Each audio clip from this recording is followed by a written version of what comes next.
What's up, guys? It's Jared on an island here, back again with another video. Hopefully this one looks a little cool. You may hear my cat meow in the background because he wants and loves attention. I'll give you attention in a little bit. Let me pet him real quick. Alright, there we go. Maybe he'll stop now. But today I wanted to talk to you about another interesting little idea. As you guys know, on this channel, I always talk about little ideas to put into your head that may change your perspective on the world.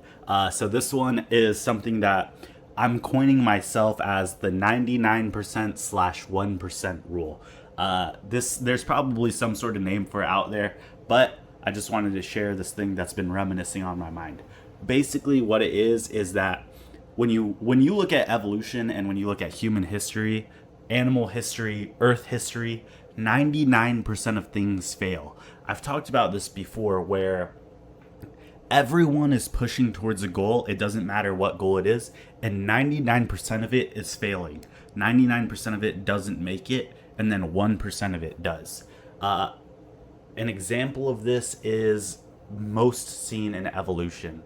When you see animals evolving, right? We like to say they're trying to evolve. And yes, I understand that there isn't really, most people would say there isn't something sentient that is pushing them to do it. Like, you don't know why you have the urge to reproduce, you just do, right? Same thing with animals, because we are animals. And in this evolution, animals are constantly trying to push towards this goal of evolving, and 99% of them fail at evolving. 99% of animals go extinct. People don't put that into their head when it comes to the humans themselves, because we've only been so conscious in terms of like writing history, civilization for such a short period of time. We may have not seen this fully yet. As you know, I'm a believer in ancient civilizations, and this would prove my point. 99% of them did not make it to today.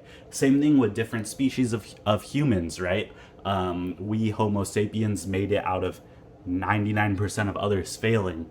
When you look at fish, sharks are the 1% of 99% of every other type of shark failing. I hope you're kind of getting the idea of what I'm trying to say here when it comes to evolution as an example. And while we have such a short lifespan of where we are today, that doesn't mean we aren't a part of the game just because we can't see the overall process. My cat's meowing again, hold on. Give him a couple pats. Even cats, they're an example of the 1%. They made it to the point where they could be domesticated, while other 99% of other species didn't get to that point. So I don't know how applicable this is to what we can do as people, but I would like to say that while we strive to be the 1%, we have to keep in mind that we could and probably will be a part of the 99% that fails. And you can take this in a pessimistic way, in a way that you say, oh, well, I'm going to be a part of the 99% probably, so I might as well just give up. Do animals give up at reproducing? Do animals give up at evolution? No. They're constantly pushing for this goal. And you can say, oh, well, so some animals like the alligator or shark have been stuck where they are on their evolutionary scale. No, them being stuck was a part of was their plan if it was sentient. And for humans, reaching that 1% is something that is like inherently a part of us. To fail at it is what sick animals do. And yes, we live in a sick world. Yes, we most of the time are these sick animals, but because you're watching this video, you have the choice to be, because you're aware of it. Another way that you can apply this maybe is by thinking, okay, well, if I have 100 ideas, 99 are supposed to fail. People always like to say, like Thomas Edison, when inventing the light bulb, went through like 99 ideas and the 100th one succeeded or something like that. Basically, he failed a lot and then succeeded. That's one way you could take it. Another way is, in terms of economics for your own life, 99% of things are going to cost you money before that 1% of things earns you money. I don't know. Maybe that applies. I don't know.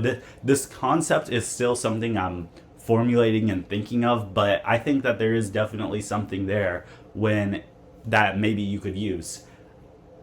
Now, one thing I don't think it necessarily applies to is like, the reason why I don't want to call it the 1% rule is because people have this idea like the 1% is, the 1% of the economy. I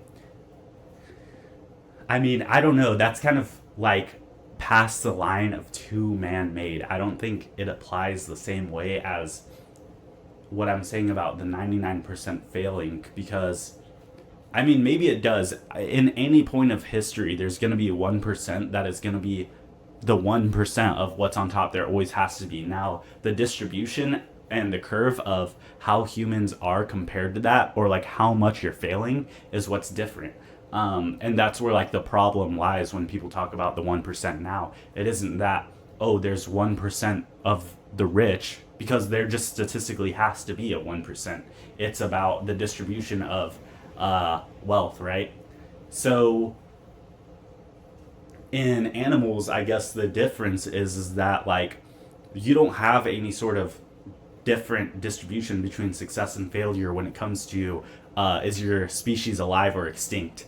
And I guess, and that's where the difference is. Yeah.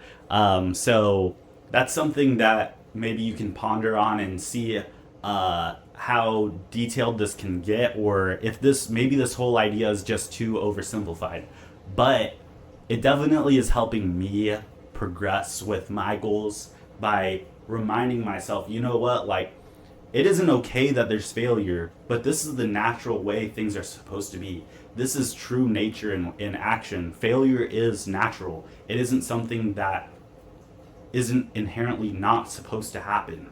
This is the way that it was intended. Failure is okay. Now, that doesn't mean that, like I said, that's our end goal.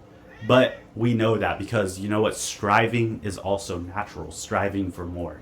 And that's what makes everything okay. Now, one thing I wanted to share was this book right here. And you may not be able to see it because of the green screen. I'll try to put it in front of me, but it's called The Moral Animal, okay? And it's by Robert Wright. It says, Why We Are the Way We Are, The New Science of Evolutionary Psychology. Now, I'm not a big fan of evolutionary psychology and coming at everything from an evolution perspective, because a lot of it is hindsight bias and not really applicable when it comes to, you know, your spirituality and why we have that, even though the book does talk about that. But it is a good way to get a general perspective on the realness of life and the realistic nature of things. The book basically is not an autobiography, but a biography of the founder of evolution, Charles Darwin. And it goes through his whole life story, basically explaining his life in evolutionary terms. And like I said, it basically gave me a realistic view of the world and how it applies to why we are the way we are in terms of an evolutionary standpoint. And I think that realism and that perspective made things more attainable for me, because there wasn't a gap between real life and higher powers, when natural powers are what are pushing our lives most of the time. So just something to check out if you're interested, or if this idea in general kind of stimulates your brain. But just wanted to share that. So yeah, like, comment, subscribe. Peace, guys.